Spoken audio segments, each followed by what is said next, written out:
Please let us work, অকারণে আমাদের উপর আক্রমণ করবেন না। আইন প্রয়োগ করতে গিয়ে আমরা বিভিন্ন জায়গায় বাধার সম্মুখীন হচ্ছে, অনেক সময় আক্রমণ করা হচ্ছে, অনেক সময় অবস্থার কারণে আমরা কিন্তু অনেক এভিডেন্স পাইনি।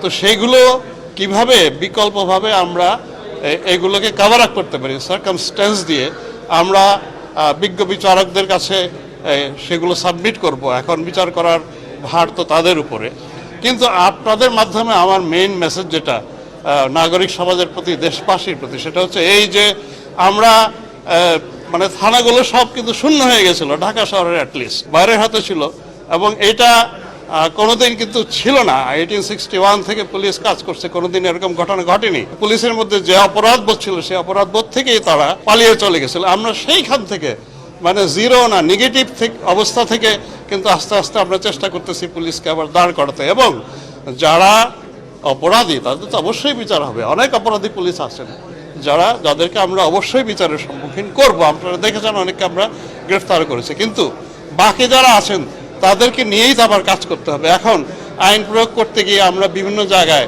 বাধার সম্মুখীন হচ্ছে, অনেক সময় আক্রমণ করা হচ্ছে। ট্রাফিক পুলিশ চেষ্টা করছে উল্টো পথে যাতে মোটরসাইকেল না আসে, তার পায়ের উপর দিয়ে মোটরসাইকেল চালিয়ে দেওয়া হচ্ছে।